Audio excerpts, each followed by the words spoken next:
সুন্দরী বৃন্দাবনে হলে রাধা মাঝে সুন্দরী বৃন্দাবনে হলে রাধা মাঝে সুন্দরী বৃন্দাবনে হলো রাধা চরণে দুপুর মাঝে বৃন্দাবনে রমা চরণে নপুর মাঝে বৃন্দাবনের মাঝে চরণে দুপুর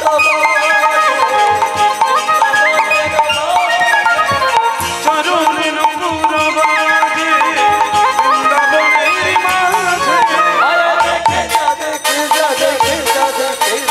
দেখে যা জনে জনে হরি হরি আজি কৃষ্ণ এলো বৃন্দাবনে কৃষ্ণ এলো বৃন্দাবনে আজ কৃষ্ণ এলো বৃন্দাবনে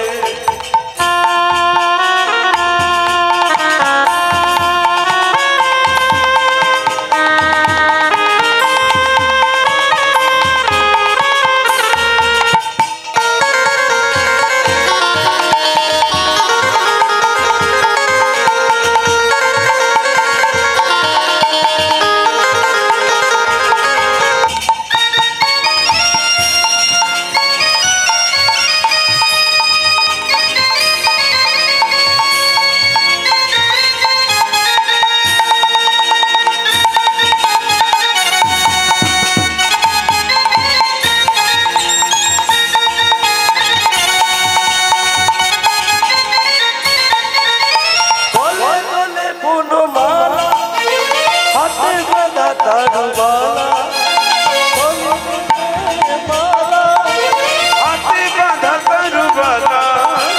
বনে বনে বনমালা আতি বাঁধা তারবালা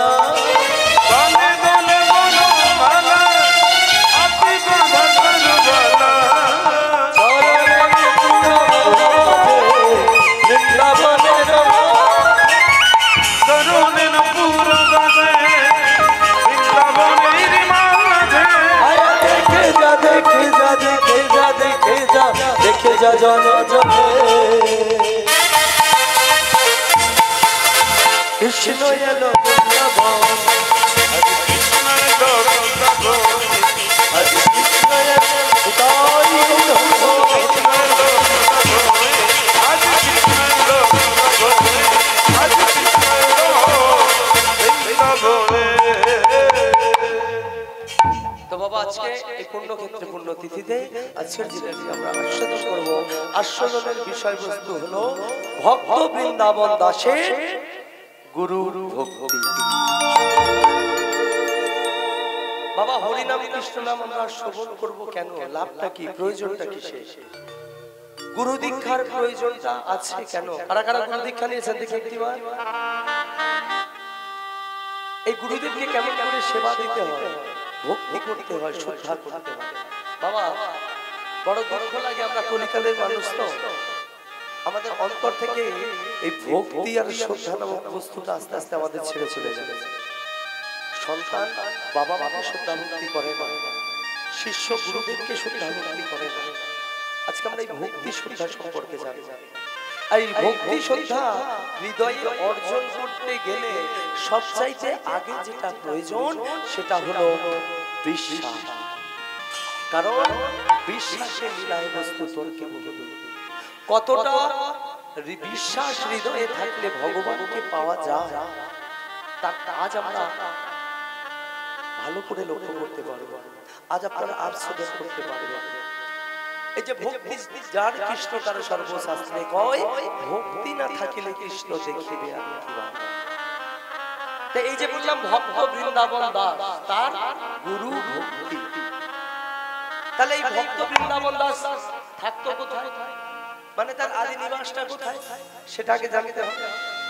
বাবা গুরু যদি গুরুর মতো হয়, শিষ্য যদি শিষ্যর মতো হয়, তবে গুরুদেবের কৃপায় শুধু শিষ্যের ভগবান দর্শন হয়। জগৎ মাঝে এমনও শিষ্য আছে যে শিষ্যের কৃপায় গুরুদেবের ভগবান দর্শন হয়। আজ আমরা জানতে হবে। তাহলে এই যে বললাম ভক্ত বৃন্দাবন দাস তার আদি নিবাস কোথায়, মানে তিনি কোথায় বসবাস করতেন জানা আছে? আহা বৃন্দাবন দাসে ব্রহ্ম থাকতো কোথায়? দূরে অবন্তী নগরে। আর ধর্মে কর্মে ছিল মতি, আর হরি নামে, আর হরি নামে। বৃন্দাবন দাসে ব্রহ্ম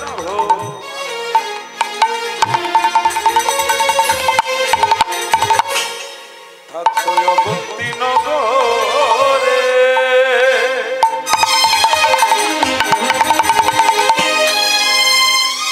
ধর্মী কর্মী ছিল মতি, আর হরি নামে, আর হরি নামে।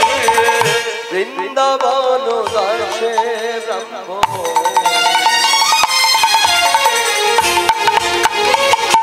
দূরে অবন্তী নগরে। ধর্মে কর্মে ছিল মতি, আর হরি নামে, আর হরি নামে। বৃন্দাবন দাসে ব্রহ্ম অবন্তী নগরে। ধর্মী কর্মী ছিল মতি, আর হরি নামে, আর হরি নামে। ভালো করে লক্ষ্য করুন কথাগুলো কি বলছে। বৃন্দাবন দাস থাকতো কোথায়? না দূরে অবন্তী নগর বলে একটি রাজ্য, আর সেই রাজ্যের গঙ্গার তীরে বৃন্দাবন দাস বসবাস করত। আচ্ছা, মানে তার ধর্মপত্নীর নাম কি ছিল? মানে তার স্ত্রীর নাম ছিল কি জানা আছে? মায়াবতী নামে পত্নী।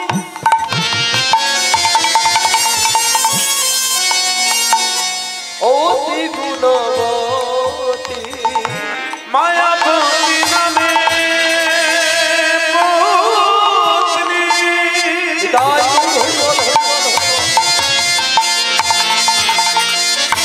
মায়াবতী নামে পত্নী, অতি গুণবতী।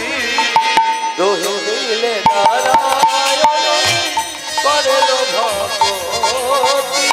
মায়াবতী নামে অতি গুণবতী। দোহে মিলে নারায়ণ করল ভগবতী। সদাই করল হরি তারা সদাই করত হরির ভজ, সদাই করল হরি সদাই করত হরির ভজ। হরি ছিলেন শ্রীনারায়ণ। সদাই করত হরির ভজ। যারা হরি পূজন হরি আরাধন কৃষ্ণ কৃষ্ণ বল হরি পূজন হরি আরাধন, হরি পূজন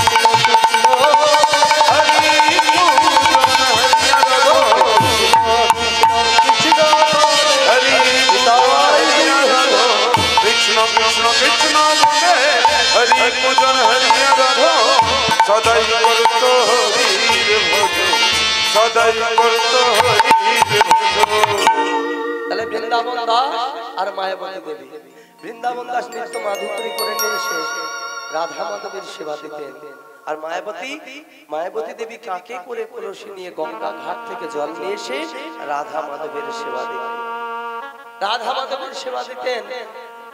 দুই স্বামী স্ত্রীতে ছিলেন পরম বৈষ্ণব। তো বাবা, বৈষ্ণবের ধর্ম কি? বৈষ্ণবের ধর্ম হলো সেবা দিয়ে সেবা পাওয়া। এই দুই স্বামী স্ত্রীতে মিলে শ্রীনারায়ণের পাদদেশে বসে অঝর নয়নে কাঁদতেন। অঝর নয়নে কাঁদতেন সেবাটা দিয়ে। দুই স্বামী স্ত্রীতে বসে রাধা মাধবের চরণ দুখানা বক্ষ মাঝারে জড়িয়ে ধরে অঝর নয়নে কাঁদতেন। আর প্রভুর উদ্দেশ্যে মিনতি করে বলতেন, নারায়ণ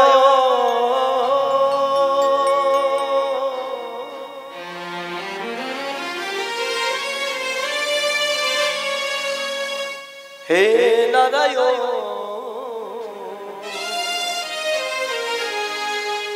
ডাকি গো তোমায় নারায়ণ, ডাকি গো তোমায়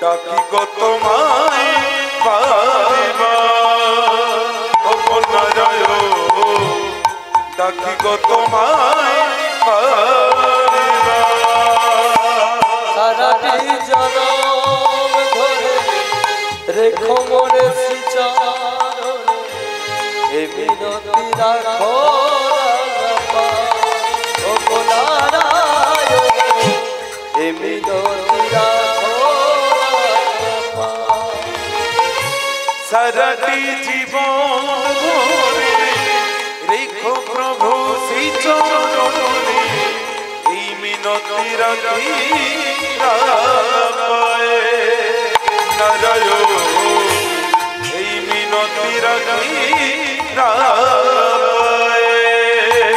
অনলে অনিলে আছো বিশ্ব জুড়ে কত লীলা প্রকাশ যুগে যুগে অনলে অনিলে আছো বিশ্ব জুড়ে কত লীলা প্রকাশিলা যুগে যুগে অনলে অনিলে আছো বিশ্ব জুড়ে কত লীলা প্রকাশ যুগে যুগে কৃষ্ণ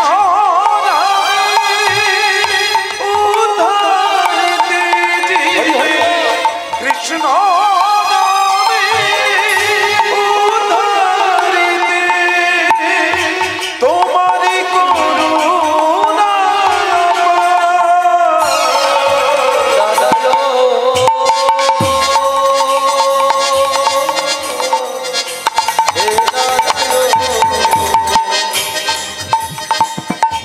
ডাকিলো তোমায়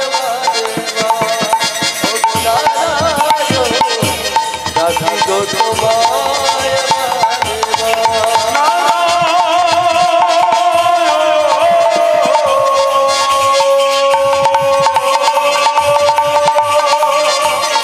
একবার দেখা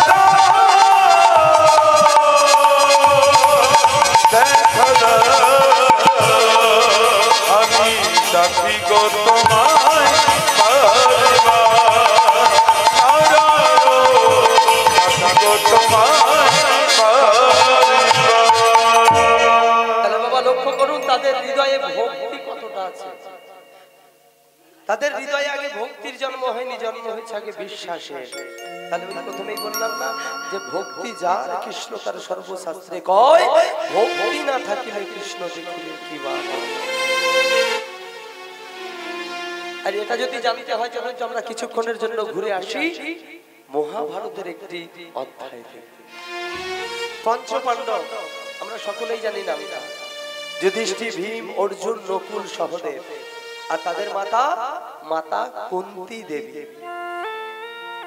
এই মাতা কুন্তী দেবী প্রত্যেকটা দিন ওই পঞ্চপাণ্ডবকে সারিবদ্ধভাবে বসিয়ে অন্ন পরিবেশন করেন, মানে খেতে দেন একসাথে।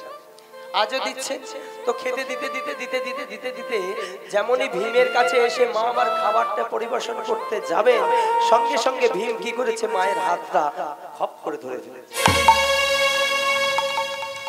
যেই না ধরেছে মাতা কুন্তী দেবী বলছে, কি রে ভীম, হাত ধরে ফেললি বাবা? বলে, মা গো, তুমি আমাকে প্রত্যেকদিন খেতে দাও বটে, কিন্তু তোমার হাতে খাবার খেয়ে না আমার পেট ভরে না। বলিস কি রে? আচ্ছা মায়ের, আপনারা বলুন তো, আপনাদের সন্তান যদি বলে, মা তোমার হাতে খাবার খেয়ে পেট ভরে না, মা অন্তরে কেমন লাগবে? কষ্ট হবে না মায়ের? মা বলছে, হ্যাঁ রে ভীম, বলিস কি তুই, আমি তোকে খেতে দিই, আমার খাবার খেতে পেট ভরে?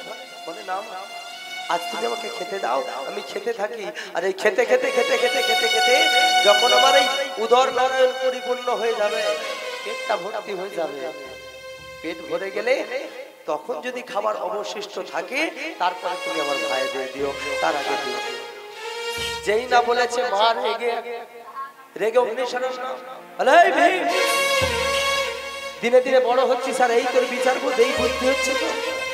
আরে ভীম, তুই যেমন একটি আমার সন্তান, আরো চারটি তো আমারই সন্তান, তো তোকে একাকে খাইয়ে রাখবো, আরো চারটিকে না খাইয়ে রাখবো, এটা কেমন বিচার করবো?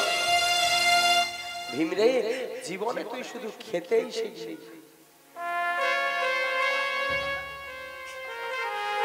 খাওয়া ছাড়া আর কিছু শিখলি না। খাওয়া ছাড়া কিছু হলো না তোর তারা। যেই না বলছে, ভীম সঙ্গে সঙ্গে কি করেছে, অন্য পাত্রে জল ঢেলে উঠে দাঁড়িয়ে পড়েছে। বলে কি রে বাবা, খেলি না, উঠে পড়লি? বলে মা, এই যে তুমি বললে খাওয়া ছাড়া কিছু শিখিনি, তো খাওয়া ছাড়া কিছু শিখেছি কিনা জগৎ মাঝে প্রমাণ করে দেবো। বলো বলো মা, তুমি আমার কাছ থেকে কি চাও? আজ তুমি আমার কাছ থেকে যা চাইবে এক মুহূর্তের মধ্যে তোমার চরণ তলে নিয়ে এসে ফেলবো। বলো তুমি কি চাও? মাতা কুন্তী দেবী মনে মনে চিন্তা করছে, ভীম রে, গায়ে তোর অনেক জোর পড়ে, মনেও তোর বড় অহংকার রে বাবা। কিন্তু তুই কি জানিস না, ভগবান সবার সবকিছু সহ্য করতে পারে, তার অহংকার সহ্য করতে পারে। শোন বাবা, আজকে মা হয়ে তোর অহংকারটা আমি একটু ছোট করে দেবো। বল ভীম, আমি তোর কাছ থেকে যা চাইবো তুই আমাকে তাই দিবি? বলে হ্যাঁ মা, তুমি চেয়েই দেখো, সেটা জীবনের যে কোনো সুখ, যে কোনো অলংকার এক মুহূর্তের মধ্যে তোমার চরণ তলে নিয়ে এসে ফেলবো। বলো তুমি। মাতা কুন্তী দেবী মনে মনে চিন্তা করছে যে এটা যদি ভীমের কাছ থেকে চাওয়া যায়, যে ভীম এই মুহূর্তে তুই আমাকে কৃষ্ণ দর্শন করা, সেটা ভীম শত চেষ্টা করেও পারবে না, কারণ ভগবান কৃষ্ণচন্দ্র এখন হস্তিনাপুরে নাই। এই মাত্র হস্তিনাপুর থেকে দ্বারকার রাজপ্রাসাদে যাওয়ার সময় মাতা কুন্তী দেবীকে বলে গেলেন প্রণাম জানিয়ে, পিসিমা পিসিমা। এই মাতা কুন্তী দেবীকে ভগবান কৃষ্ণচন্দ্র পিসিমা বলে ডাকতেন। বলছে, পিসিমা, এই দ্বারকা, আমি তো হস্তিনাপুরে অনেকদিন এলাম, তো দ্বারকায় আমার কিছু কাজ পড়ে আছে, সেই কাজগুলো সেরে খুব শীঘ্রই আবার তোমার কাছে এই হস্তিনাপুরে আমি ফিরে আসি। আমি আসি পিসিমা। মাতা কুন্তী দেবী ভাবছে, এখনো মনে হচ্ছে ভগবান কৃষ্ণচন্দ্র দ্বারকা রাজপ্রাসাদে প্রবেশ করতে পারে। আর এটা যদি ভীমকে বলি যে ভীম তুই আমাকে এই মুহূর্তে কৃষ্ণ দর্শন করা, সেটা শত চেষ্টা করে পারবে না। তাই বলছে, ভীম, আমি তোর কাছ থেকে যা চাইবো তুই আমাকে তাই দিবি? বলে হ্যাঁ, সেটা জীবনের যে কোনো সুখ, যে কোনো অলংকার এক মুহূর্তের মধ্যে তোর চরণ তলে নিয়ে এসে ফেলবো। বল বল বলো মা, তুমি কি চাও? মাতা কুন্তী দেবী বলছে, শোন ভীম, দিতে যদি হয় তবে শোন, এই মুহূর্তে তুই আমাকে কৃষ্ণ দর্শন করা, কৃষ্ণ দর্শন করা, কৃষ্ণ দর্শন করা, কৃষ্ণ দর্শন করা, কৃষ্ণ দর্শন করা। যেই না বলেছে, ভীম সঙ্গে সঙ্গে কি বলেছে, গৃহের মধ্যে প্রবেশ করার আগে মাকে বলছে, ও মা, মা, বাবা একটু চুপ করে বসো, মামনি একটু চুপ করে বসো। মা, জীবনের সবচাইতে সহজতম কাজটি আজকে আমাকে করতে বললে কেন? এর থেকে কঠিনতম কাজ ছিল না? বলে ঠিক আছে, এটাই তুই আগে করে দেখা। যেই না বলেছে, ভীম নিজে গৃহের মধ্যে প্রবেশ করে ভীম তার সেই 80 মণ ওজনের গদা দেখা বার করে,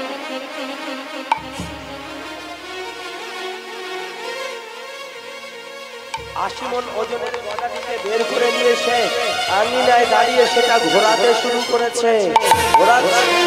ঘোরাচ্ছে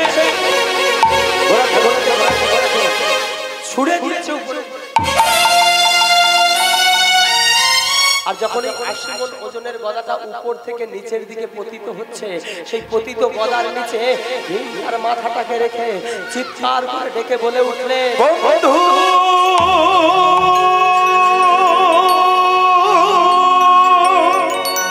দেখা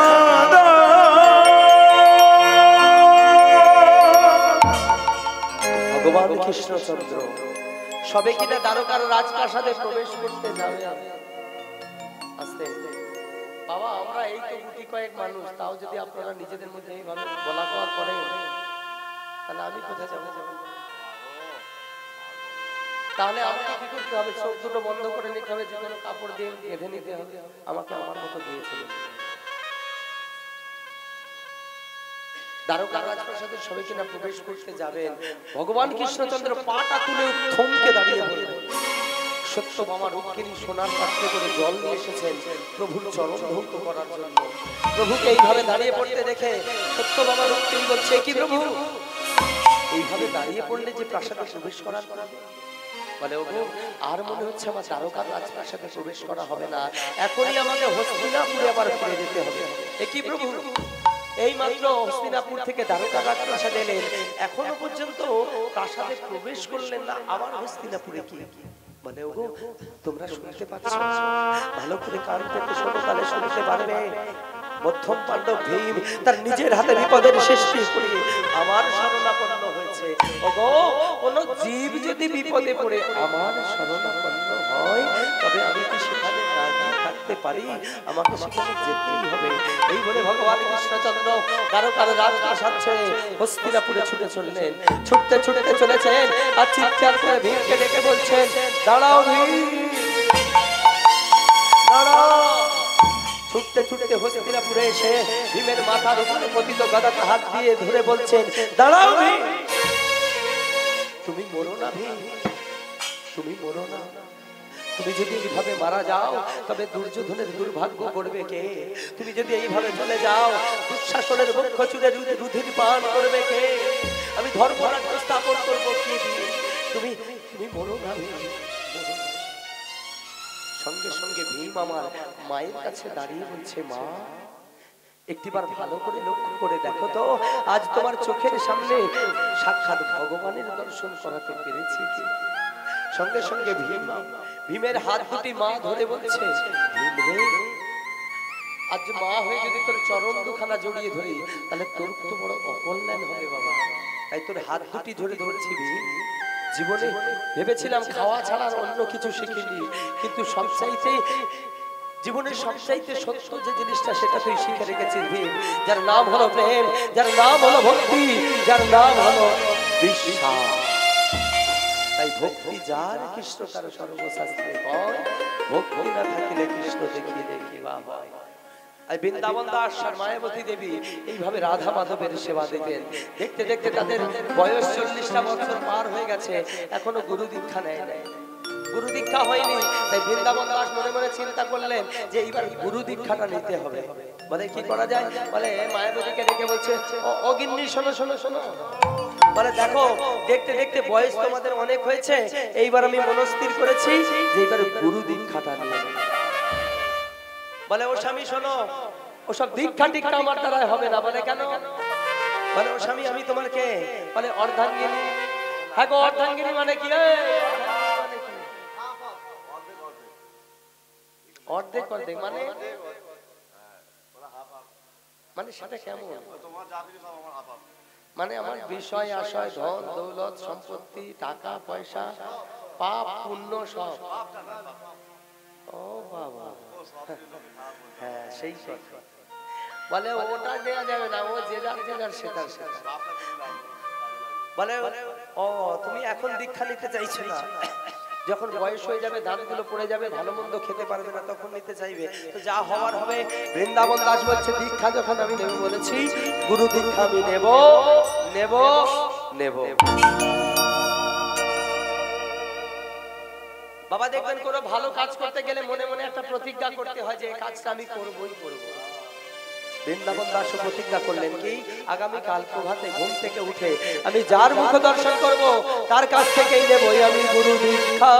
গুরু দীক্ষা, গুরু দীক্ষা, গুরু দীক্ষা, গুরু দীক্ষা। রাত্রিকালে শয়ন করেছে, প্রভাতে উঠেছে, প্রাতঃক্রিয়া করতে গেছে একটি পথের ধারে, আর সেই পথ দিয়ে আসছে গুরুদেব রামদাস বাবাজি। বৃন্দাবন দাসকে দেখে বলছে, রে বৃন্দে, জিভ বের করে বসে আছিস চুপ করে? হ্যাঁ। বলে, বাবা আমি তো অসুচি অবস্থায় আছি, তো এই সময় আমার জিভ যদি হরি কথা কৃষ্ণ কথা বলে ফেলে তাহলে অপরাধ হয়ে যাবে, তাই দাঁত দিয়ে জিভটাকে চেপে ধরে বলে, রে শোন বাবা শোন, তুই তো এইভাবে বসে আছিস, আর এই সময় তোর যদি মৃত্যু হয়, বাবা নিঃশ্বাসকে বিশ্বাস নেই আছে, নিঃশ্বাসকে বিশ্বাস নেই বাবা। চোখ মেলে তাকালে তবে সকাল, আর চোখ বন্ধ হয়ে গেলে সেটা নিতাই গৌর হরি বল হরি বল। চোখ খুললে সকাল আর চোখ না খুললে সেটা পরকাল। যাই হোক, তো বৃন্দাবন দাস বলছে বাবা আপনি এই পথে মানে বাবা আমি প্রতিজ্ঞা করেছিলাম, আমি প্রতিজ্ঞা করেছি রাত্রে যে এই সকালবেলা এই প্রভাতকালে আমি যার বদন দেখবো তার কাছ থেকেই নেবই আমি গুরু দীক্ষা, গুরু দীক্ষা। আছড়ে পড়েছিল গুরুদেবের চরণে, বলছো রে বাবা শোন শোন শোন, আমি কাশীধামে যাত্রা শুরু করেছিলাম, তো তুই যখন বলছিস দীক্ষা আমি দেবো, কিন্তু তার আগে তোকে একটি কাজ করতে হবে। কি মানে ওই যে গঙ্গা ঘাট দেখছিস, ওই গঙ্গা ঘাট থেকে স্নান করে তুই বৃক্ষের নিচে এসে বসবি। তৎক্ষণাৎ বৃন্দাবন দাস আর দেরি না করে স্নান করে সে বৃক্ষের নিচে এসে বসেছে। আর গুরুদেব রামদাস বাবাজি বৃন্দাবন দাসের কর্ণমূলে দিলেন সেই নাম, সেই গোলকের সেই গোলক ধর্ম হরিনাম সংকীর্তন দিলেন। কেমন করে? হরে কৃষ্ণ হরে কৃষ্ণ হরে কৃষ্ণ হরে কৃষ্ণ কৃষ্ণ কৃষ্ণ হরে হরে কৃষ্ণ কৃষ্ণ হরে হরে রাম হরে রাম হরে রাম রাম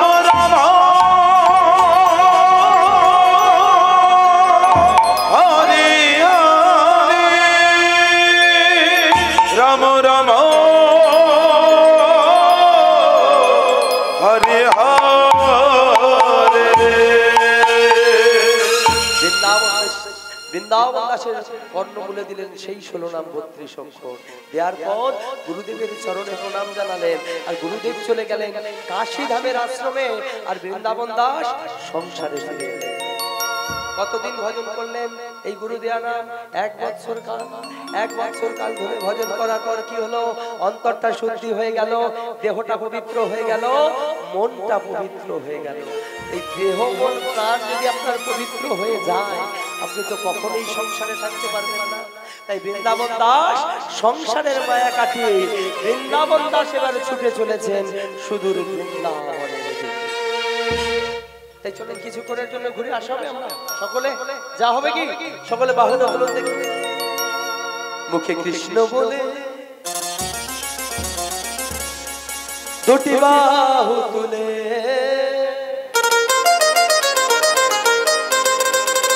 আহা চলো চলে কোথায়? বৃন্দাবনে। তালে তালে সকলে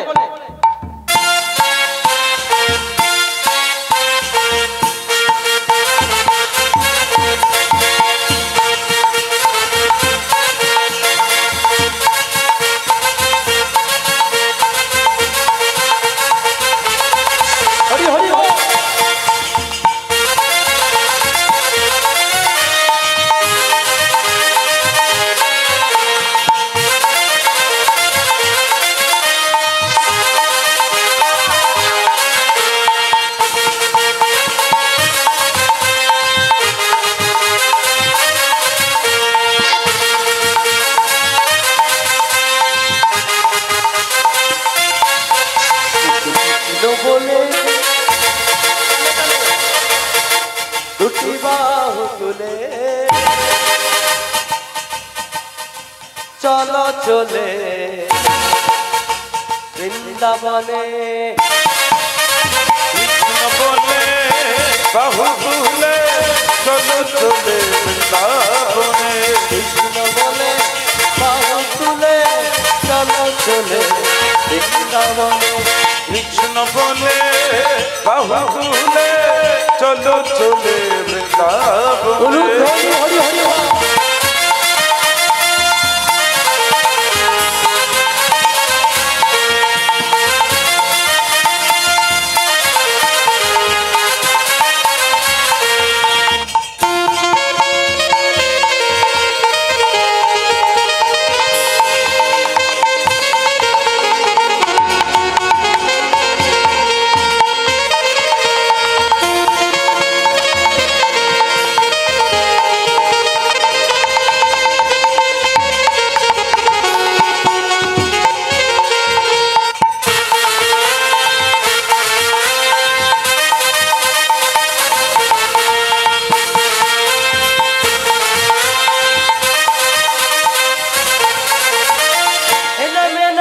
কোনো শান্তি, এ নামে আছে শুধু শান্তি, এ নামে নাই কোনো ক্লান্তি, এ নামে আছে শুধু শান্তি।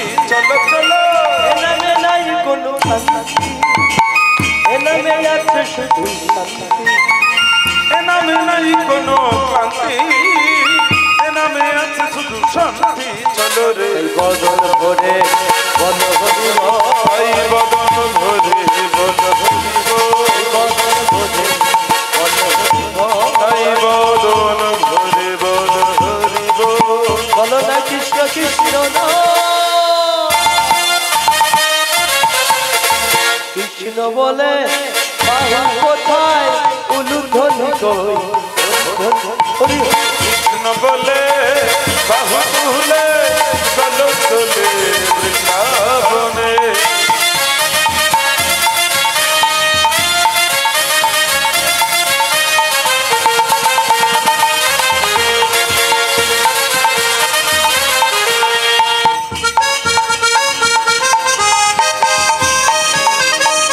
উলুধ্বনি হরি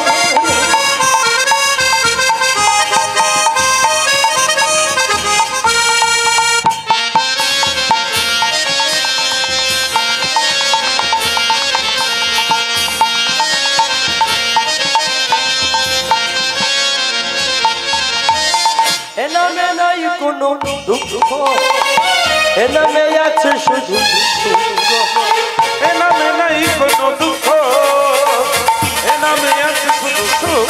চলো রাধে রাধে।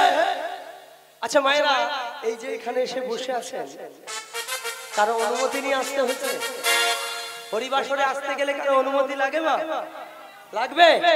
লাগবে না। আচ্ছা, প্রত্যেকটা খেলা খেলতে গেলে দুটো করে দল লাগে না? লাগে তো। ফুটবল খেলতে গেলে দুটো দল, ক্রিকেট খেলতে গেলে দুটো দল, ব্যাডমিন্টন খেলতে গেলে দুটো দল, বউ বসন্ত খেলতে গেলে বউ বসন্ত। আমার খেলা আছে তো নাকি? বউ চুরি রে, বউ খেলা নয়, বউ চুরি খেলা। এই চুরি খেলা খেলতে গেলে একটা দম আছে, সেটা কি বলে দিতে হয় জানিস? বউ বউ বউ বউ বউ। আমার কি বলে দিতে হয় গো? বউ বসন্ত খেলা খেলেননি? কি কি কি তাই তো? এ কি বললো? খেলেছিস কোনোদিন? কোনোদিন খেলিনি। তাহলে এই খেলা খেলতে গেলে দুটো দল লাগে, তাহলে দুটো দলই কি জিতে যায়? একটা দল জেতে আর একটা দল হারে। তাহলে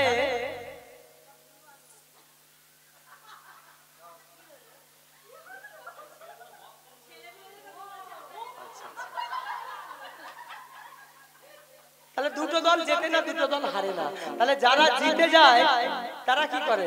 মনের আনন্দে বাড়ি যায়, আর যারা হারে তারা মনে দুঃখ নিয়ে বাড়ি যায়। কি মাথায় তো? কিন্তু এই যে অপ্রাকৃত হরিনামের খেলা, এখানে হার জিতের কোনো ব্যাপার আছে না? আছে? নেই। থাকবে কি করে? এখানে তো হারার ভয় নেই, তাহলে দুঃখ থাকবে কেন? থাকবে দুঃখ? থাকবে না। এখানে শুধু জেতার আনন্দ।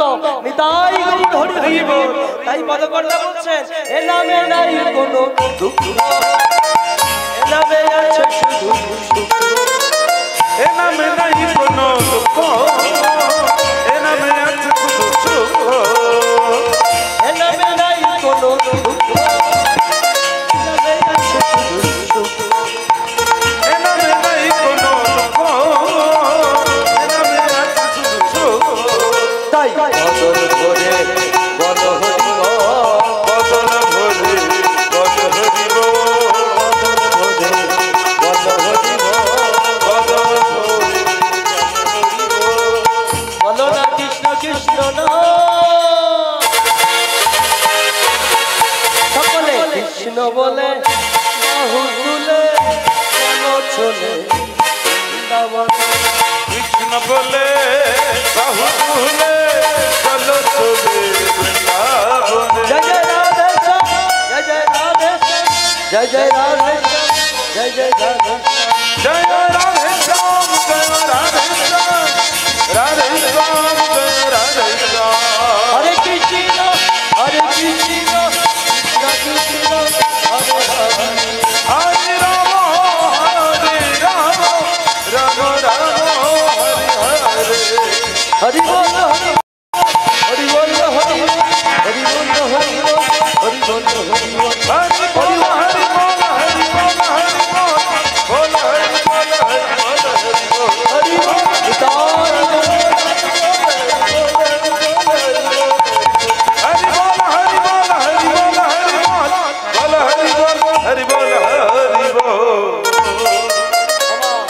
এই দেহ মন প্রাণ যদি আপনার পবিত্র হয়ে যায় আপনি কখনোই সংসার ছাড়তে পারবেন না।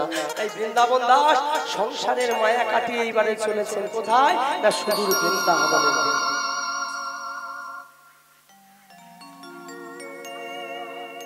রাতের অন্ধকারে চলেছেন নিজের ঘর থেকে চোরের মতো চুপি চুপি,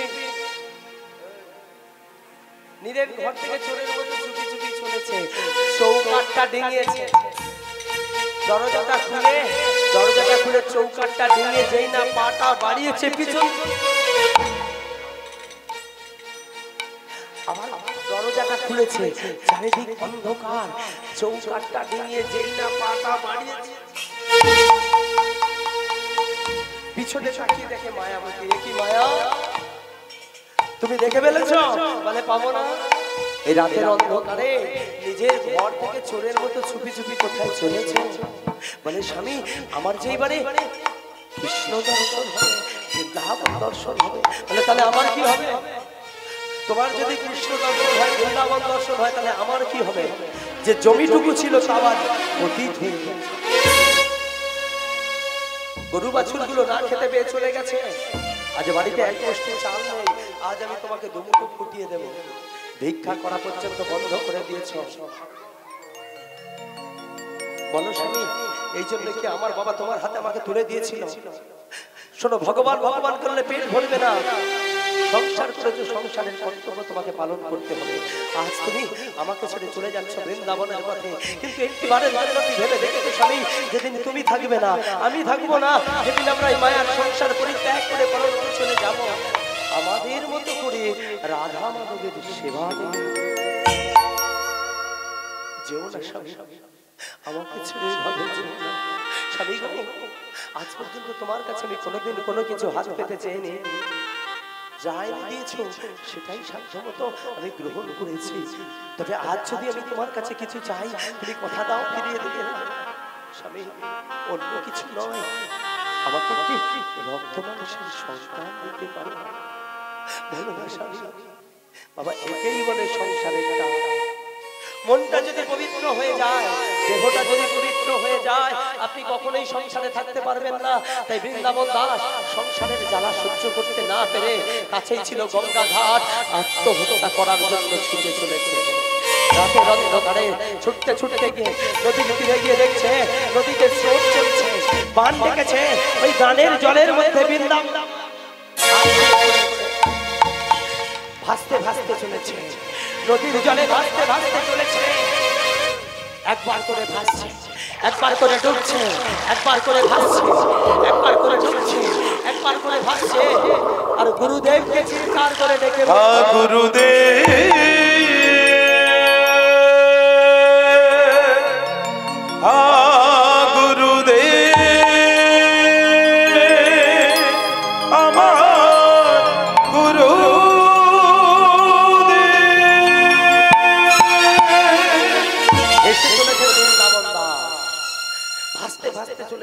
কিন্তু তিনি বুঝতে পারলেন যে আমি আত্মহত্যা করতে চাইছি, কে যেন পিছন থেকে আমার হাত দুটি ধরে টেনে তুলতে চাইছে। কে হাত দুটিতে টেনে তুলতে চাইছে? ঠিক এমন একটি সময় বৃন্দাবন দাস অচৈতন্য হয়ে গঙ্গার তীরে পড়ে গেল। বৃন্দাবন দাসের গ্রামের মানুষজন এসে বৃন্দাবন দাসকে বাড়ি ফিরিয়ে নিয়ে গেল। যখন চৈতন্য হলো, চেতনা হলো, তখন তিনি বুঝতে পারলেন যে আমি আত্মহত্যা করতে গিয়েছিলাম কিন্তু আমার মৃত্যু হয়নি। কেন সেটা জানার জন্য বৃন্দাবন দাস ছুটে চলেছেন কোথায় না গুরুদেব কাশীধামের আশ্রমে।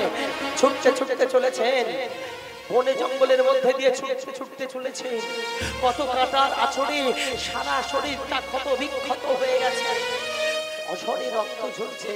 পথের মধ্যে যাকে দেখছেন তাকেই বক্ষ মাঝারে জড়িয়ে ধরছেন, আর তাকে জিজ্ঞাসা করে বলছে, কে তুমি? বলো কাছে আছো, তবু জানি না আছো কোন খানে, কোন খানে। বলুন ধনি হরি হরি বল। কে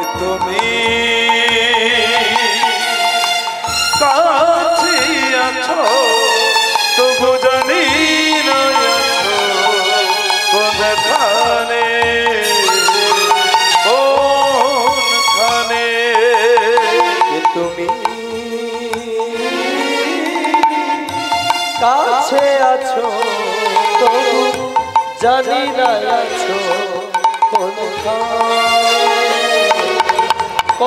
কোনখানে তুমি কাছে আছো তবু জানি না আছো কোনখানে কোনখানে যে কথা বলো তাই শুনে যা তুমি যে কথা বলো তাই শুনে যাই যে কথা বলো তাই শুনে যা তুমি যে কথা বলো তাই শুনে যাই বুঝি না তবু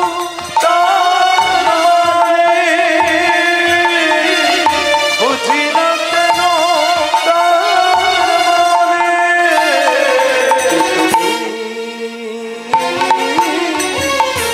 কাছে আছো তবু জানি না আছো কোনখানে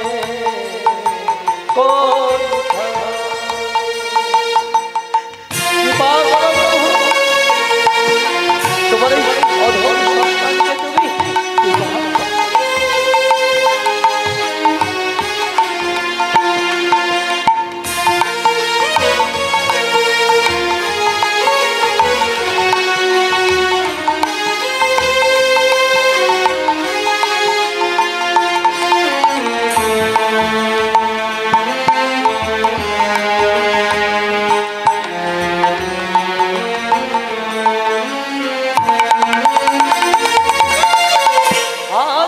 ধরে আমাকে চলা অন্ধকারে প্রদীপ জ্বালা হাতড়ি ধরে আমাকে চালা অন্ধকারে প্রদীপ জ্বালা হাতড়ি ধরে আমাকে চালা অন্ধকারে প্রদীপ জ্বালা চোখের দেখা দেখি না কভু চোখের দেখা দেখি না কভু এই খেলা কে জানে তুমি কাছে আছো তবু জানি না আছো কোনখানে কোনখানে তাই মনে তুমি কাছে আছো তবু জানি না আছো কোনখানে কোনখানে কোনখানে একবার দেখা দাও একবার দেখা দাও একবার দেখা দাও একবার দেখা দাও একবার দেখা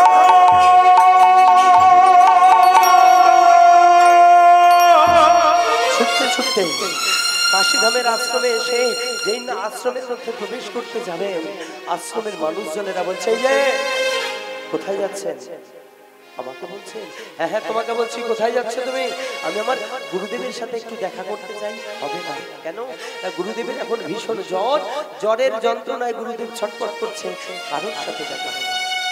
বৃন্দাবন দাস মনে মনে চিন্তা করছেন যে এত দূর থেকে সেই অবন্তী নগর থেকে আমি কাশীধামে এলাম আমার গুরুদেবের সাথে দেখা করতে আমার গুরুদেবের এত শরীর খারাপ তাহলে তো একটিবার আমাকে দেখা করে যেতেই হবে তাই আশ্রমের মানুষজনেরা যেই না একটু অন্যমনস্ক হয়েছে আর সেই ফাঁকে বৃন্দাবন ছুটতে ছুটতে আশ্রমের মধ্যে প্রবেশ করে গুরুদেবের চরণে গিয়ে আছড়ে পড়লেন আমার গুরু আমার গুরু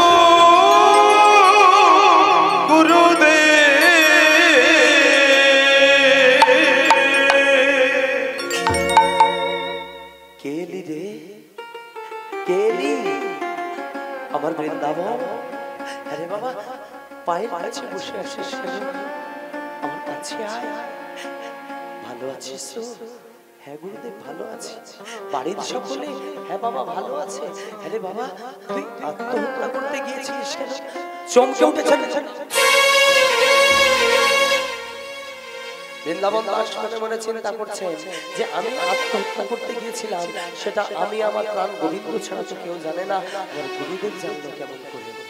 গুরুদেব আপনি কেমন করে জানেন? ওরে বাবা আমি তো সেই গুরু, তুই আমার সেই শিষ্য। তুই যদি মন প্রাণ দিয়ে আমাকে একটিবার ডাকিস, আমি কি তোর কথা শুনতে পাবো না বাবা? ওরে রাতের অন্ধকারে গঙ্গার জলের স্রোতের মধ্যে পড়ে কেন তুই আমাকে ডাকলি? হা গুরুদেব, হা গুরুদেব। ওরে বাবা আত্মহত্যা করিস না, আত্মহত্যা করা মহাপাপ। আমি জানি তোর স্ত্রী কেন তোর সাথে এমন ব্যবহার করেছে। যা বাড়ি ফিরে যা। আমি কথা দিলাম আগামী পৌষ সংক্রান্তির তিথিতে তোর স্ত্রীর গর্ভে আসবে একটি রক্ত মাংসের পুত্র সন্তান। বৃন্দাবন আর সংসারে ফিরে এলেন। আর সংসারে ফিরে আসা মাত্রই কি হলো? দেখিতে দেখিতে দিন কাটিতে লাগিল, দেখিতে দেখিতে দিন কাটিতে লাগিল। একে একে একটি বৎসর পুরনো হইল, পুরনো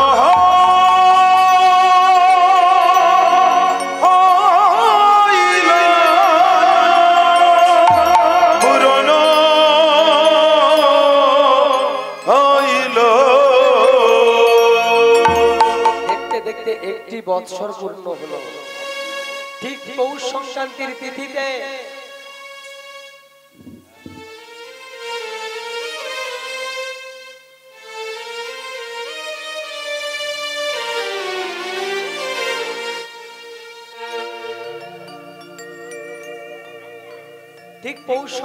তিথিতে মায়াবতীর কোল আলো করে জন্ম নিল ফুটফুটে একটি পুত্র সন্তান। আচ্ছা মায়েরা, এই পৌষ সংক্রান্তির তিথিতে আমাদের বাড়িতে কি হয় গো? পিঠে বলি হয়। এই পৌষ সংক্রান্তির তিথিতে মায়াবতীর কোল আলো করে জন্ম নিল একটি ফুটফুটে পুত্র সন্তান। তো সন্তান জন্মগ্রহণ করেছে, নামকরণ করতে হবে তো নাকি? আচ্ছা মায়েরা আপনারা ঠিক করুন আজকে সন্তানের নাম কি হবে।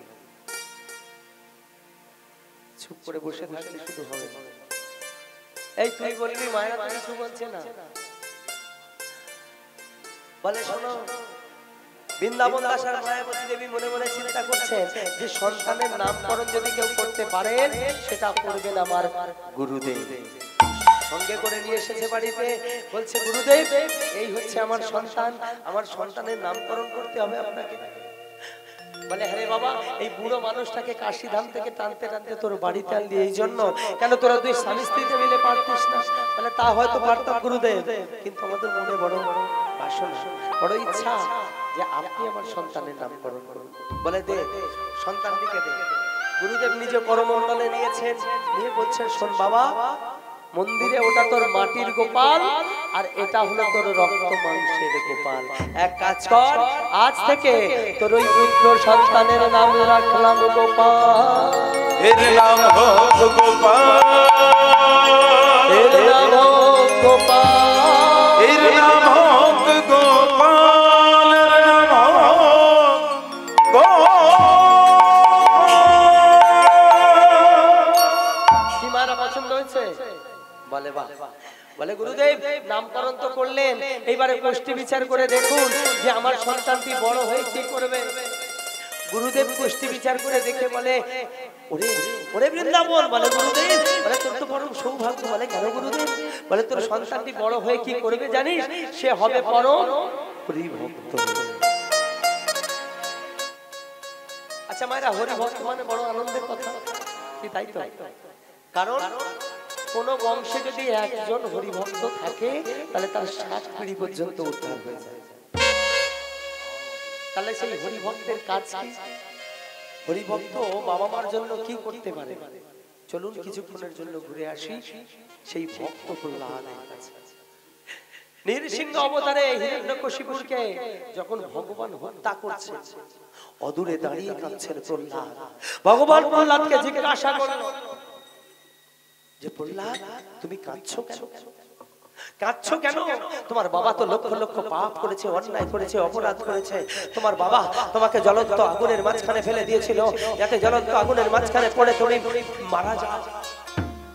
তোমার বাবা তোমাকে বিষধর সাপের মাঝখানে ফেলে দিয়েছিল, যাতে বিষধর সাপের দংশনে তুমি তোমার সর্বশরীর নীল হয়ে যায়। তোমার বাবা তোমাকে পাগলা হাতির পায়ের নিচে ফেলে দিয়েছিল, যাতে পাগলা হাতির পায়ের নিচে পড়ে তুমি মারা যাও। তাহলে তোমার সেই বাবা হিরণ্যকশিপুরকে হত্যা করছি, বললাম তুমি কাঁদছো কেন? বললাম গুটি গুটি পায়ে প্রভুর চরণ তলে এসে বসে বলছে, হে দয়াময়, আমার বাবা লক্ষ লক্ষ পাপ করলেও, অন্যায় করলেও, অপরাধ করলেও, ঠাকুর আমার বাবা যে আমার জন্য কি পুণ্যের কাজ করেছে, অসম্ভব। আচ্ছা মায়েরা, আপনারা বলুন তো, কোন পিতা যদি তার সন্তানকে জ্বলন্ত আগুনের মাঝখানে ফেলে দিতে পারে, কোন পিতা যদি তার সন্তানকে বিষধর সাপের মাঝখানে ফেলে দিতে পারে, তাহলে সেই পিতা কি তার সন্তানের জন্য পুণ্যের কাজ করতে পারে? ভগবান বলছে, তাহলে বলো সেই পুণ্যের কাজটা কি? বললাম প্রভুর চরণ দুখানা বক্ষ মাঝারে জড়িয়ে ধরে বলছে, দয়াময়, আমার বাবা যে লক্ষ লক্ষ পাপ করেছে, অন্যায় করেছে, অপরাধ করেছে, ঠাকুর আমার বাবা যে আমার জন্য পুণ্যের কাজটি করেছে, সেটা হলো বাবা আমার কৃপা করে আমার জন্ম দিয়েছে। ঠাকুর আমার বাবা যদি আমাকে কৃপা করে জন্ম না দিত, তাহলে আজকে আমি আমার ছোট্ট সামনে তোমায় দেখতে পেতাম। ঠাকুর তাই বাবা আমার লক্ষ লক্ষ পাপ করলে, অন্যায় করলে, অপরাধ করলে, বাবা আমার জন্য এই পুণ্যের কাজটি করেছে, কৃপা করে আমার জন্ম দিয়েছে। স্তম্ভিত হয়ে গেছে ভগবান। ছোট্ট প্রহ্লাদকে বক্ষ মাঝারে জড়িয়ে ধরেছে। প্রহ্লাদ এত ভক্তির নির্যাস আছে বাবা তোর অন্তরে। আরে বাবা বল প্রহ্লাদ, বল তুই আমার কাছ থেকে কি চাস? আজ তুই আমার কাছ থেকে যা চাইবি এক মুহূর্তের মধ্যে আমি তোর কাছে নিয়ে এসে ফেলবো। বল তুই কি চাস?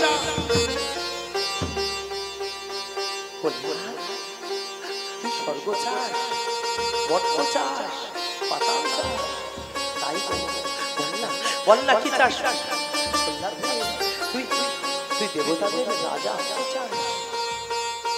ওরে তাতেও যদি না হয়, তুই যদি ভগবান হতে চাস, আমি তোকে ভগবান।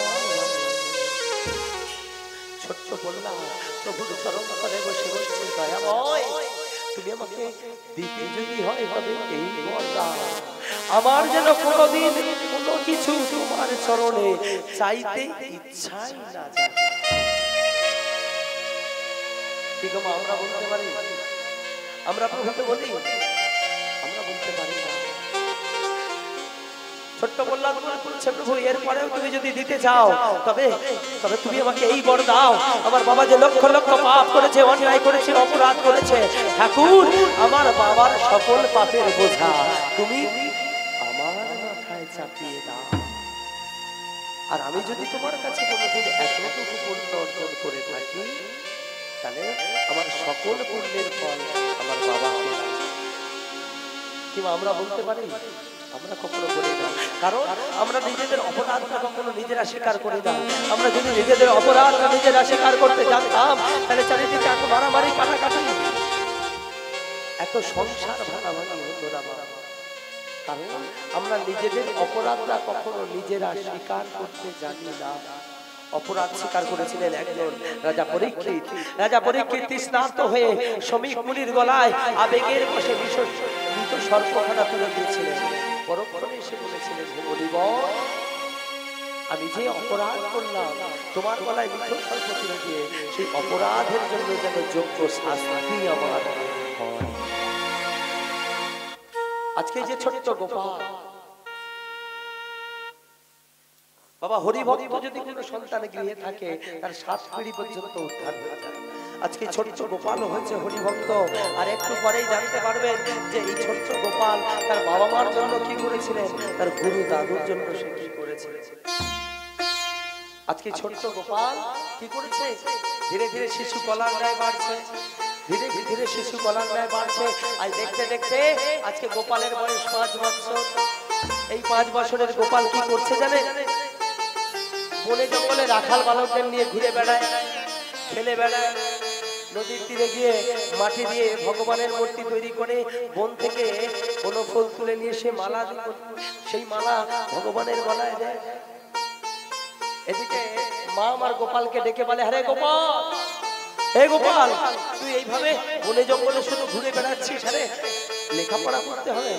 গোপাল বলে, ও মা, ওই কাজটা মনে হচ্ছে আমার। বলিস কি রে? হ্যাঁ, তাহলে তুই শুধু হরি হরি করবি? বলে, ও মা, আমি তো করছি, তুমি একবার করে দেখো, তুমিও মনে শান্তি পাবে। তাই বলছে, মা গো, ও মা, মধুমাখা কৃষ্ণ না বলো না, ও মা, মধুমাখা হরি না বলো না, মধুমাখা কৃষ্ণ না বলো না, সুধা মাখা হরি না বলো না, মধুমাখা কৃষ্ণ না বলো না, সুধা মাখা হরি না বলো না, মধুমাখা কৃষ্ণ বলো না, সুধা মাখা হরি না বলো না, মধুমাখা কৃষ্ণ না বলো না, সুধা মাখা হরি না বলো না, হরি বল্লভা জগত জুড়ায়, এই নাম ভাই বনের সবাই, এই নাম ভাই বলে সবাই, এই নাম ভাই বনের সবাই, মিটে যাবে মনের সব বাসনা, সুধা মাখা কৃষ্ণ বলো না, মধুমাখা হরি না বলো না, সুধা মাখা কৃষ্ণ বলো না, মধুমাখা হরি না বলো না। আজকে ছোট্ট গোপাল দেখতে দেখতে শিশু কলার ন্যায় বাড়ছে, শিশু কলার ন্যায় বাড়ছে। আজকে গোপালের বয়স কত? 12টি বছর। এই বৃন্দাবন দাস আর মায়াবতী কত বছর বয়সে দীক্ষা নিয়েছিল? আস্তে আস্তে আস্তে,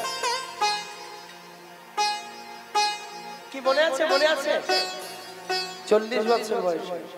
আজকে বৃন্দাবন দাসের সন্তানের বয়স কত বললাম? 12 বছর। এই 12 বছর বয়সে গুরু দীক্ষা দিয়ে দেবেন। গুরুদেব থাকেন কোথায়?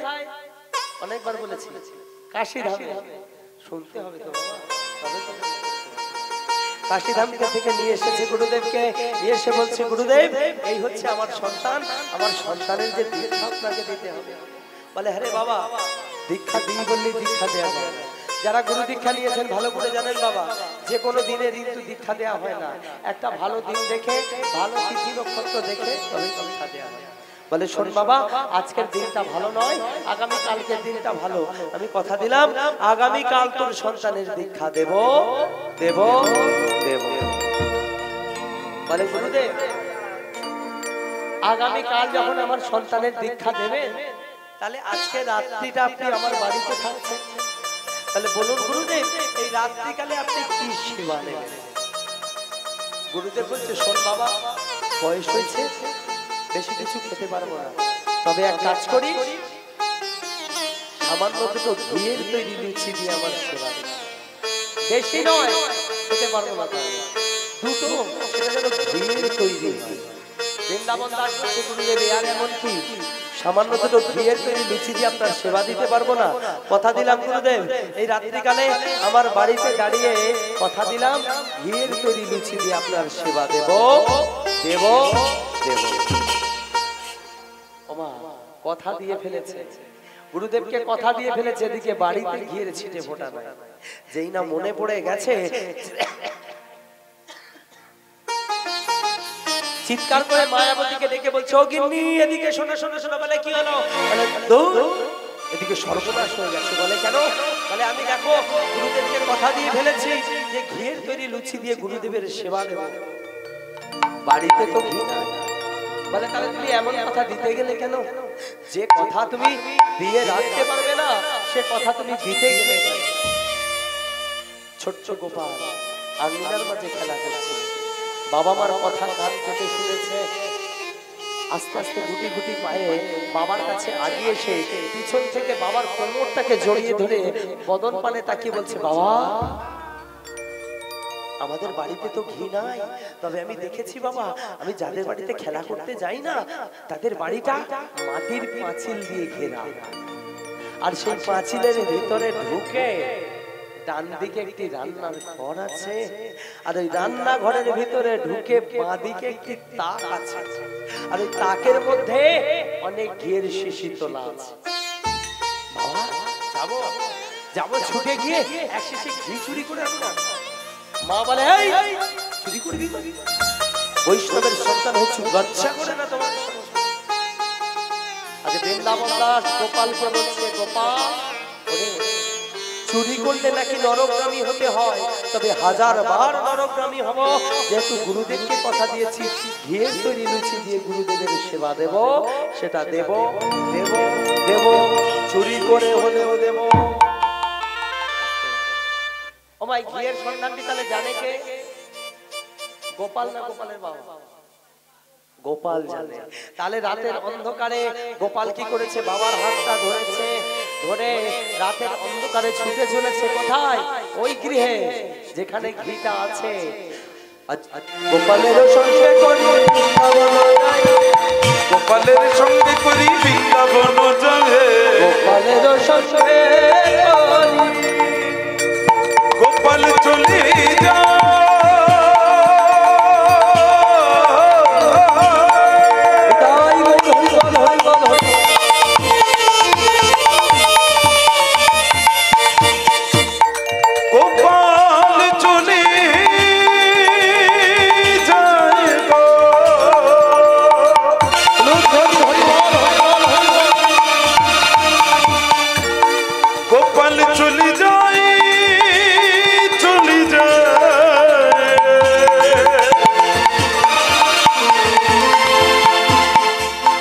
গোপাল চলে যায়,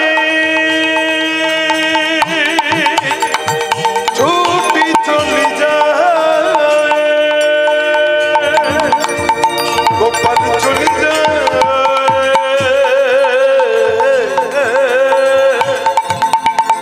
ছুটি চলে চলে যায়, গোপালের সঙ্গে করি বৃন্দাবন যাই, গোপালের সঙ্গে করি বৃন্দাবন যাবে, যেতে যেতে যেতে যেতে যেতে যেতে বারে বারে যেতে যেতে বারে বারে হরি গুণ গায়, যেতে যেতে বারে বারে হরি গুণ গায়, আর যেতে যেতে বারে বারে হরি গুণ গায়। এবার গুরুর সেবা হবে, এবার গুরুর সেবা হবে, এবার গুরুর সেবা হবে, এবার গুরুর সেবা হবে, মনোবাসনা পূর্ণ হবে, এবার গুরুর সেবা হবে, মনোবাসনা পূর্ণ হবে, এবার গুরু মনোবাসনা মুখে হরি হরি হরি বলে, মনোবাসনা পূর্ণ হবে, হরি হরি হরি বলে মনোবাসনা পূর্ণ হবে, হরি হরি হরি বলে, মনোবাসনা পূর্ণ হবে, হরি হরি হরি বলে, মনোবাসনা বলে এবার গুরুর সেবা হবে, এবার গুরুর সেবা হবে, এবার গুরুর সেবা হবে।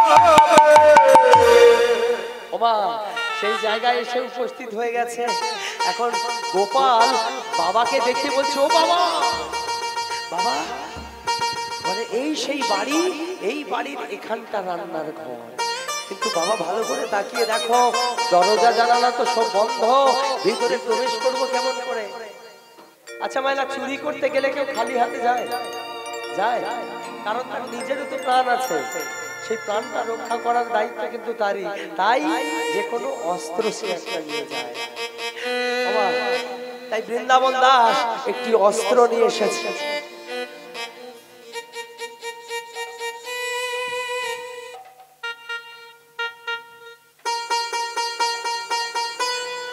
ধারালো অস্ত্রটাকে গোপালকে দেখিয়ে বলছে, গোপাল এই দেখছেন তুই তো ছোট, এই ধারালো অস্ত্রখানা দিয়ে আমি গর্ত খুলবো, আর এই গর্তের মধ্যে দিয়ে তুই ভিতরে প্রবেশ করবি, তার থেকে এক শিশি ঘি নিয়ে নিতাই গৌর হরি বল বলে কেউ জানতেও পারবে না, বুঝতেও পারবে না আমার গুরুদেবের সেবা। ওমা তাহলে কি হবে, আগে গর্তটা খুলতে হবে। দু বাপ বেটাই মিলে ধারালো অস্ত্র খানা ধরেছে, ধরে শুরু করেছে গর্ত খোলা।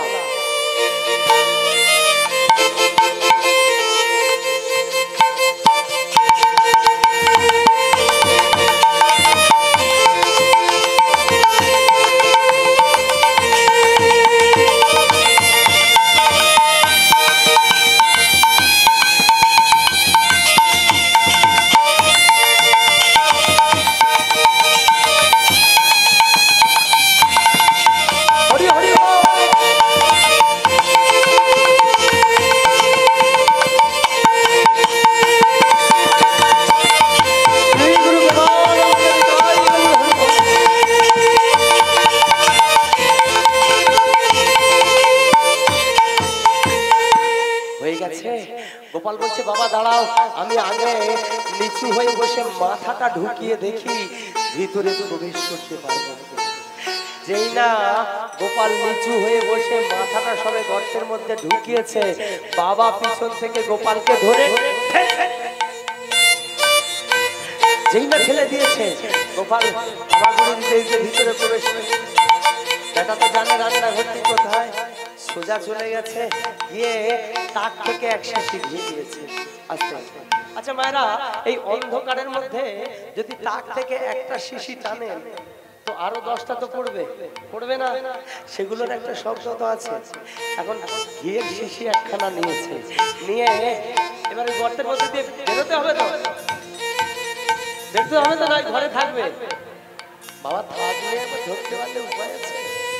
এখন ঘিয়ের শিশিটা হাতে করে নিয়ে ওই গর্তের মধ্যে দিয়ে সবে অর্ধেকটা বাইরে বার হয়েছে, সবে অর্ধেকটা, মানে কোমর থেকে উপরের দিকটা তখন সবে বাইরে বার হয়েছে, কোমর থেকে নিচের দিকটা তখনও ঘরের ভিতরের দিকে আছে।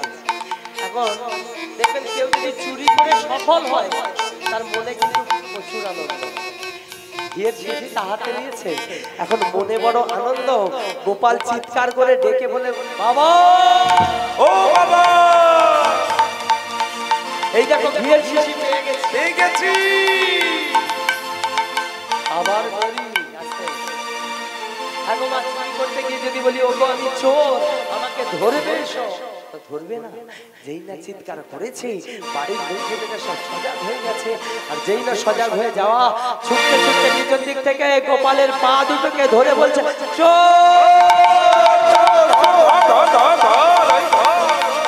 পা দুটোকে বেঁধেছে। আর এদিকে বাবা কোথায় আছে? ঘরের ভিতরে আর বাইরে? বাবা বাবা বাইরে আছে। বাবা কি করেছে? সন্তান তো গর্তের মধ্যে আছে, হাত থেকে ঘিয়ের শিশিটা নিয়েছে, এক হাতে ঘিয়ের শিশিটা নিয়েছে, আর অপর হাতে গোপালের হাতটা ধরেছে, ধরে গোপালকে গর্তের মধ্যে থেকে টানছে আর বলছে, গোপাল আয়, চলে আয়, চলে আয়, চলে। সে আসতে পারবে? কি করে পারবে? পিছন দিক থেকে তো ধরে রয়েছে পা দুটো। গোপাল বলছে, ও বাবা, বাবা আমি আসতে পারছি না, আমার পিছন দিক থেকে পিছনে পা দুটো বড় টান টান মনে হচ্ছে। টান টান মনে হচ্ছে বলে, জানি না বাবা, আমার মনে হচ্ছে না, পিছন দিক থেকে বাড়ির লোকজনের আমার পা দুটোকে ধরে ফেলেছে। মানে তোকে চিৎকার করতে কে বললো? তুই জানিস না চুরি করতে গিয়ে চিৎকার করতে না? গোপাল বলে, বাবা আমি কেমন করে বুঝবো বলো? আমি ভেবেছি এই অন্ধকারের মধ্যে তুমি যদি কোথাও গিয়ে ঘুমিয়ে পড়ো তাহলে আমি কোথায় যাব? আমি বাচ্চা ছেলে ঘিয়ের শিশি নিয়ে কোথায় যাব?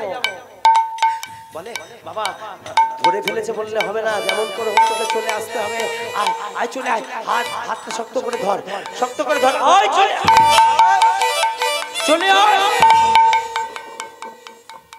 ছোট্ট গোপাল, ছোট্ট গোপাল ওই গর্তের ভিতর থেকে বাবাকে ডেকে বলছে, বাবা বাবা তুমি আমাকে এইভাবে টানাটানি করো না, এইভাবে টানাটানি করে তুমি আমাকে নিয়ে যেতে পারবে না বাবা, কারণ পিছন থেকে ওরা যে আমার পা দুটো ধরে আছে। বাবা একটা মাত্র উপায় আছে, একটা মাত্র উপায় আছে বাবা, যে তোমার কপালে কলঙ্কের দাগও থাকবে না, এদিকে আমার গুরু দাদুদের সেবা হয়ে যাবে।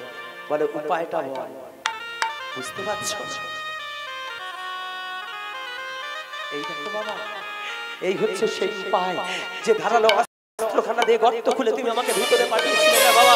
এই হচ্ছে সেই একমাত্র উপায়, এই ধারালো অস্ত্রখানা দিয়ে তুমি আমার মাথাটা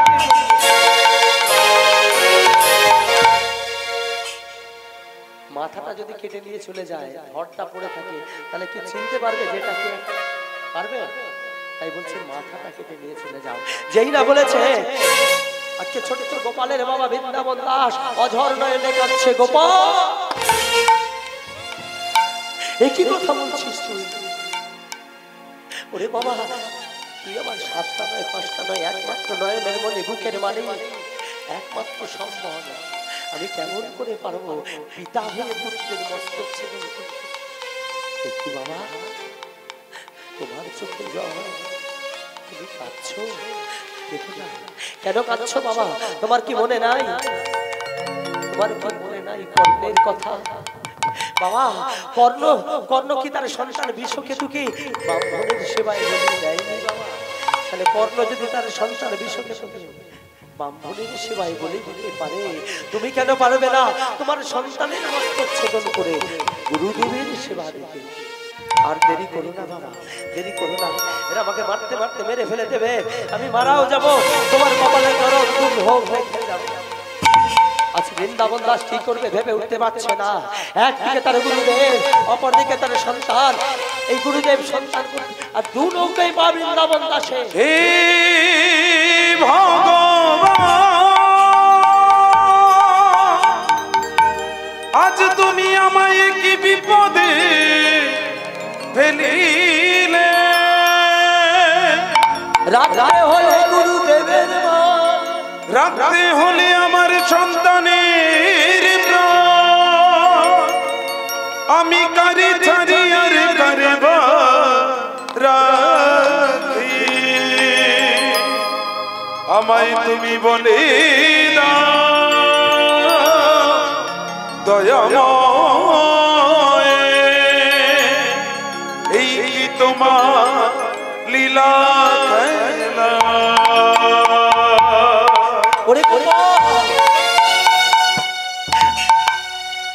আমি কেমন করে পারবো? আমি যে পিতা, পিতা হয়ে পুত্রের মস্তক ছেদন আমি কেমন করে করবো? অঝর নয়নে কাঁদছে বৃন্দাবন দাস, একদিকে সন্তান অপরদিকে গুরুদেব, এই গুরুদেব সন্তান গুরুদেব সন্তান করতে করতে তখন যে পাগলের বসে বাহু ঘরে তুলে নিয়েছে ধারালো অস্ত্র, খালি বুঝতে পারেনি, এক হাতে ধরেছে ধারালো অস্ত্র, অপর হাতে ধরেছে সন্তানের মাথাটি, এই ধারালো অস্ত্রখানা দিয়ে তার আদরের দুলালের গলাতে বসিয়ে, ও তুমি কারে কাঁদো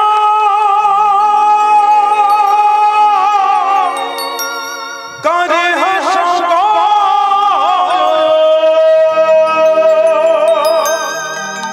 ও দয়াল তোমার লীলা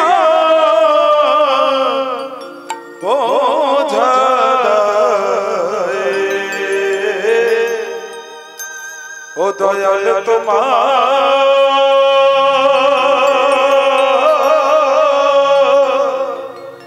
লীলা চমৎকার,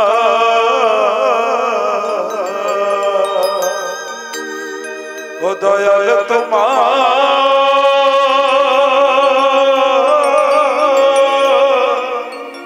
লীলা চমৎকার, ওরে গোপাল রে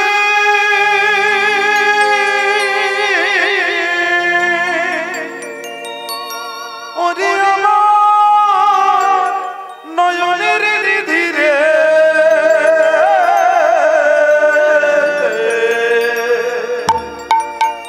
পরে যারা প্রভু তারা আগে গেল চলে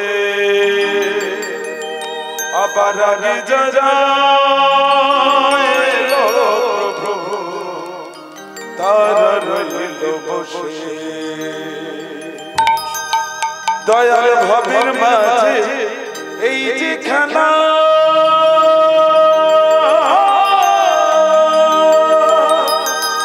ও দয়াল ভবের মাঝে এই যে খানা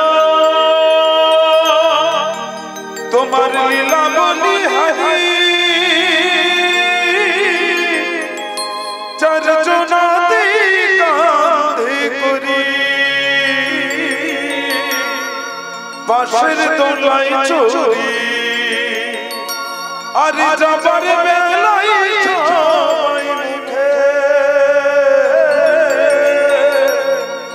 বলবে হরি হরি লীলা চমৎকার দয়াল লীলা চমৎকার লীলা চমৎকার দয়াল লীলা চমৎকার।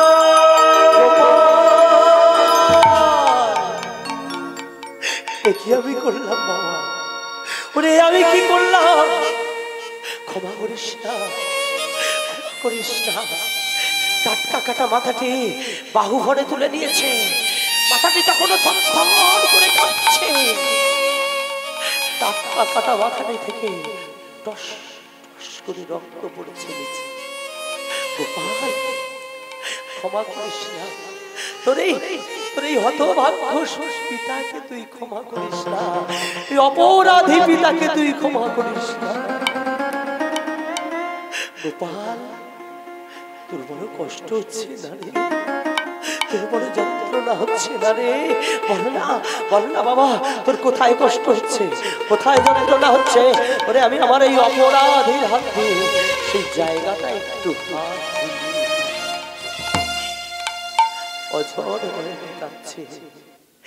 এক হাতে সন্তানের কাটা মাথা, অপর হাতে ঘিয়ের শিশিখানা নিয়ে প্রাণ করে ছুটে ছুটে চলে গৃহে, চিৎকার করে মায়াবতীকে ডেকে বলছে,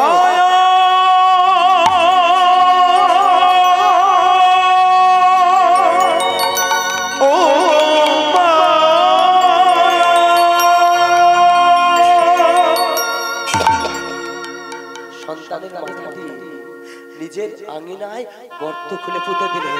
সেখানে একটি তুলসী বৃক্ষ বসিয়ে তার মধ্যে একটু জল দিয়ে ঘিয়ের শিশিটা হাতে করে নিয়ে মায়াবতীকে ডেকে বলছে, মায়া মায়া, এই দেখো দেখো, আমি ঘিয়ের শিশি নিয়ে এসেছি, আমার গুরুদেবের সেবা দেবে। মায়াবতী তৎক্ষণাৎ এসে চারিদিকটা ভালো করে চঙ্গম করে চাকাচ্ছে, চঙ্গম করে তাকাচ্ছে, কাকে যেন খুঁজছে। কাকে খুঁজছে বলুন তো? ও মা, সন্তান যতই বিদেশে থাক না কেন, সেই সন্তানের যদি কখনো বিপদ হয়, সর্বপ্রথমে যে জানতে পারে মায়ের মুখ। কারণ মায়ের কাছে সন্তান যে কি জিনিস, আর সন্তানের কাছে মা যে কি বস্তু। যে মা সন্তান হারিয়েছেন আর যে সন্তান মা হারিয়েছে, তারা ছাড়া কেউ জানে না।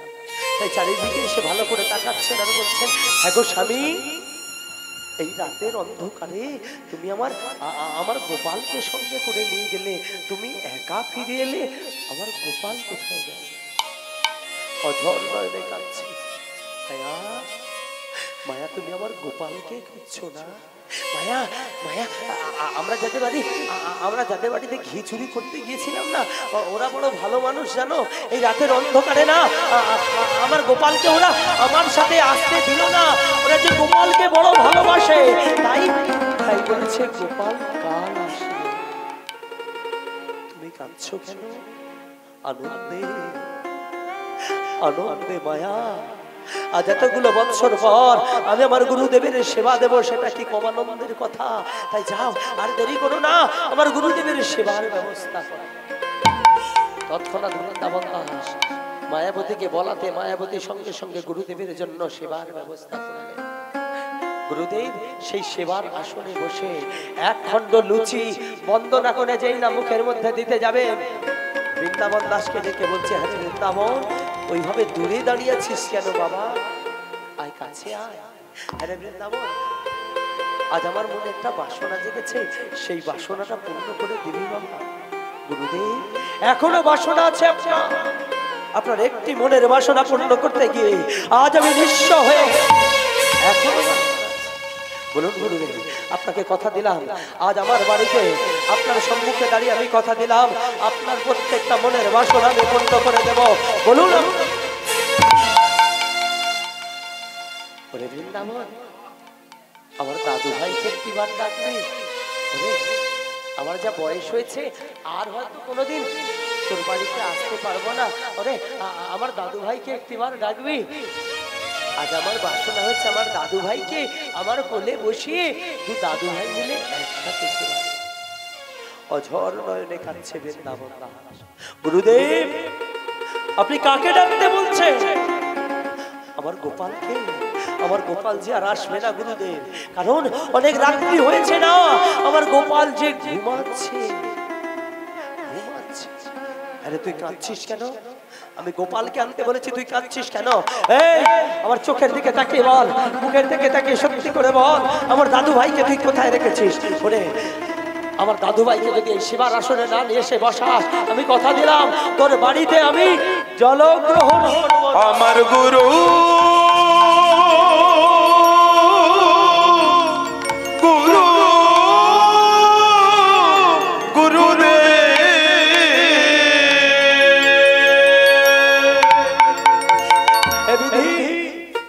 কেমন বিচার তোমার যে গুরুদেবের জন্য আমি নিঃস্ব হয়ে গেছি, সেই গুরুদেব আজ বলছে আমার বাড়িতে সেবা গ্রহণ করবে না। গুরুদেব, আপনি আমার সন্তানকে দেখতে চান না?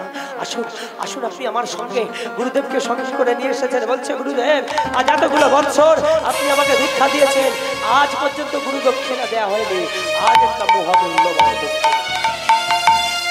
এই আমি দক্ষিণা চাই না। আমার দাদু ভাই কোথায় বল? ওই তো। আসুন আসুন আসুন, আপনি আমার সঙ্গে গুরুদেবকে নিয়ে এসেছেন সেই আঙিনার মাঝে যেখানে গোপালের মাথাটি পোতা আছে। বলছে গুরুদেব, নয়ন দুটি বন্ধ করে এখানে দাঁড়ান, আজ আপনাকে একটা মহামূল্যবান দক্ষিণা দেব। নয়ন মোদিত করে দাঁড়িয়ে আছে গুরুদেব। আর বৃন্দাবন দাস ধীরে ধীরে গর্ত থেকে মাটিটা সরিয়ে ওই গর্তের ভিতর থেকে গোপালের কাটা মাথাটি ধরে গোটা হয়ে গোপালের কাটা মাথাটি বের করে গুরুদেবের সামনে ধরে বলছে, গুরুদেব, এইবার একটিবার নয়নটি মেলে দেখুন আপনাকে কি দক্ষিণা দিয়েছি। গুরুদেব গুরুদেব যেই না নয়ন মেলে তাকিয়েছে, সামনে গোপালের কাটা মাথাটি দেখে চমকে উঠলেন। বৃন্দাবন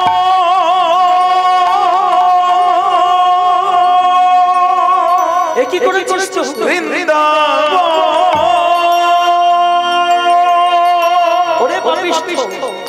লজ্জা করে না তোর? তুই না পিতা? কেমন পিতা রে তুই?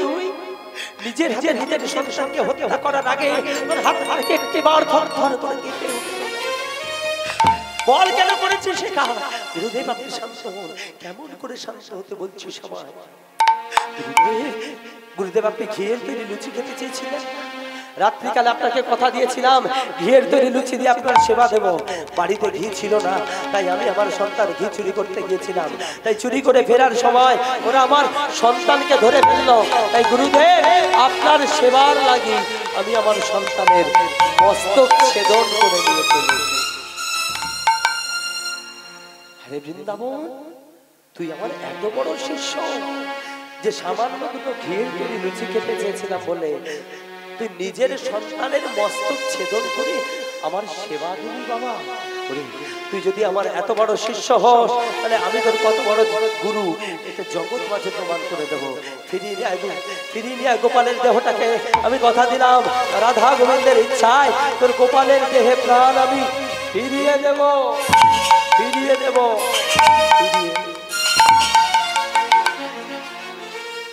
গোপালের দেহটাকে বাড়িতে ফিরিয়ে নিয়ে আসা হলো একটা সাদা কাপড়ে ঢেকে। গুরুদেব রামদাস বাবাজি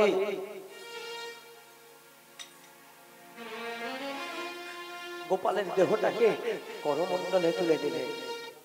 অঝর নয়নে কাঁদতে কাঁদতে মন্দিরে প্রবেশ করে রাধা মাধবের চরণে রাখলেন গোপালের দেহটাকে। হে প্রভু, এমন একটা দিন আছে যে দিনটি আমি তোমার সেবা না দিয়ে নিজের সেবা গ্রহণ করেছি। দেখো দেখো প্রভু, দেখো আজও আমি সেবা দিয়ে এসেছি, এই সেবা তোমাকে গ্রহণ করতে হবে প্রভু। আমার গোপালের দেহে প্রাণ তোমাকে ফিরিয়ে দিতে হবে, দিতে হবে, দিতে হবে। অঝর নয়নে কাঁদছে, মাথাটা ঠুকতে ঠুকতে মাথাটা ফাটিয়ে ফেলেছে, অঝরে রক্ত ঝরছে। মাগো, এটাই আমার লীলার শেষ গান। আপনারা আমাকে আশীর্বাদ করবেন, আমি যতদিন প্রাণে বেঁচে থাকবো এইভাবে রাধা মাধবের চরণে যেন নিজেকে সঁপে দিতে পারি, রাধা গোবিন্দের চরণে নিজেকে উজাড় করে দিতে পারি। নিতাই গৌর হরি বল। ও গোপী বিধি গো তোমার কাছে, রাধে আমি চাই না তো বেশি, রেখো গো সবার মন, তুমি হাসি খুশি, দয়া করো গরিবের, দেখবে জীবন আলো, ফুটবে শিশুর হাসি। ও দয়াল তুমি সুখে রেখো জগৎ সংসার, ও দয়াল তুমি সুখে রেখো জগৎ সংসার। বিধি গো তোমার কাছে চাই না তো বেশি, রেখো গো সবার মন, তুমি হাসি খুশি। বিধি গো তোমার কাছে চাই না তো বেশি, রেখো গো সবার মন, তুমি হাসি খুশি। দয়া করো গরিবের, দেখবে জীবন আলো করে, ফুটবে শিশুর হাসি।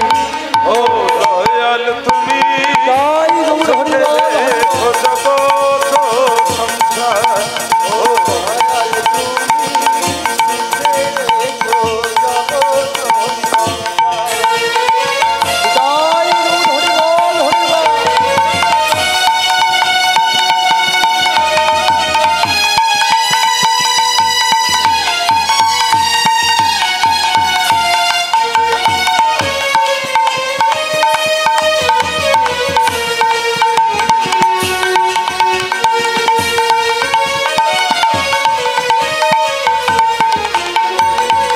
জীবনেতে থাকে সুখ, যদি থাকে সন্তান, শিশুদের কোলাহলে ভরে যায় মনে প্রাণ। ও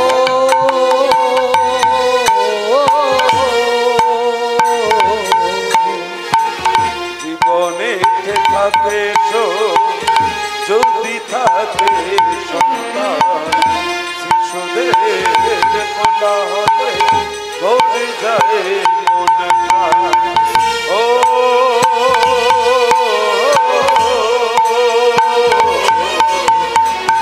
জীবনে থাকে সুখ, যদি থাকে সন্তান, শিশুদের কোলাহলে ভরে যায় মন প্রাণ। আজ এই অন্তরে সেই আশা বারে বারে হয় একাকার। ও দয়াল তুমি সুখে রেখো তাই জগৎ সংসার, ও দয়াল তুমি সুখে রেখো জগৎ সংসার।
অঝোর বলে চলেছে।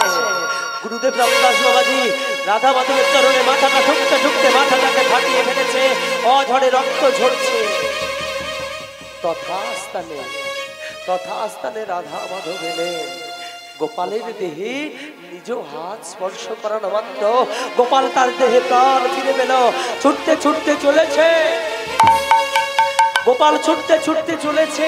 বাবা মাগো। আর এদিকে গুরুদেব রামদাস বাবাজি রাধা মাধবের চরণ দুখানা বক্ষ মাঝারে জড়িয়ে ধরে সেই যা পড়লেন, সে ঘুম আর ভাঙল না। তিনি নিজের জীবন দিয়ে গোপালের জীবনকে তিনি ফিরিয়ে দিয়েছেন। তাহলে দেখেছেন বাবা, গুরু যদি গুরুর মতো হয়, শিষ্য যদি শিষ্যের মতো হয়, তাহলে গুরুদেবের কৃপায় আমাদেরও একদিন কৃষ্ণ ভক্তি হবে। নিতাই গৌর প্রেম আনন্দে হরে। তাই সকল ভক্তগণ আজকে বৃন্দাবন দাসের আঙিনা এসে উপস্থিত। সকলে ধন্য ধন্য করতে লাগলেন গুরুদেব রামদাস বাবাজিকে। সকলে জয়ধ্বনি করে বলে উঠলেন, গুরুদেব রামদাস বাবাজি কি, গুরুদেব রামদাস বাবাজি কি, গুরুদেব রামদাস বাবাজি কি, গুরুদেব রামদাস বাবাজি কি। তাই চৌদিকে বৈষ্ণব মিলি করে যে দেয় করতালি, চৌদিকে বৈষ্ণব মিলি করে যে দেয় করতালি, চৌদিকে বৈষ্ণব মিলি করে যে দেয় করতালি, চৌদিকে বৈষ্ণব মিলি করে যে দেয় করতালি। হরি হরি হরি বল বলে বলে, হরি হরি হরি বল বলে বলে, হরি হরি হরি বল বলে বলে, হরি হরি বল বলে বলে, হরি বল হরি বলে হরি বল হরি, হরি বল হরি বলে হরি বল হরি। উঠিল আনন্দের রোল হরি বল হরি, উঠিল আনন্দের রোল হরি বল হরি, উঠিল মুখে হরি হরি হরি বলে, উঠিল আনন্দের রোল হরি হরি হরি বলে, উঠিল আনন্দের মুখে রোল হরি হরি হরি বলে, উঠিল আনন্দের রোল হরি হরি হরি হরি বল হরি বল হরি বল হরি বল হরি বল হরি বল। শ্রী গুরু প্রেমানন্দ হৃদয় গৌর হরি বল। নামরাখার দলকে আসরে আসবার জন্য অনুরোধ করা হচ্ছে। আমাদের পালা শেষের পর্যায়ে। নামরক্ষার দলকে আসরে আসবার জন্য অনুরোধ করা হচ্ছে। বাবা, তাহলে গুরুদেব রামদাস বাবাজি তার জীবন দিয়ে গোপালের জীবনকে ফিরিয়ে দিয়ে গেলেন। তাহলে গুরু আর শিষ্য, গুরু যদি গুরুর মতো হয়, শিষ্য যদি শিষ্যের মতো হয়, গুরুদেবের কৃপায় শুধু শিষ্যের ভগবান দর্শন হয় না, শিষ্যের কৃপাতেও আর গুরুদেব ভগবান দর্শন হয়। নিতাই গৌর হরি বল হরি। চলুন একটি ভজন আপনাদের চরণে নিবেদন করে আপনাদের চরণ থেকে বিদায় নেব। চলুন সকলে মিলে নিতাই গৌর হরি বল।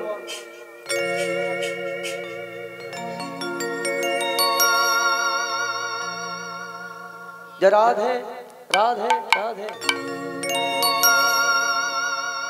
দুহাত তুলে বলে রে কৃষ্ণ না,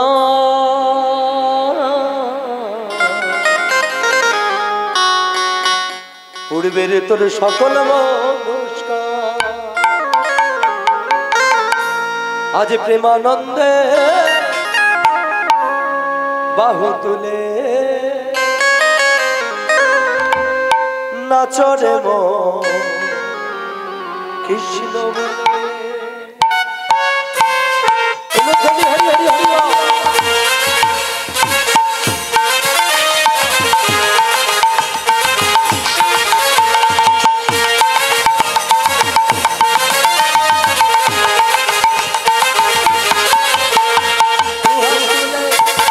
সবাই মিলে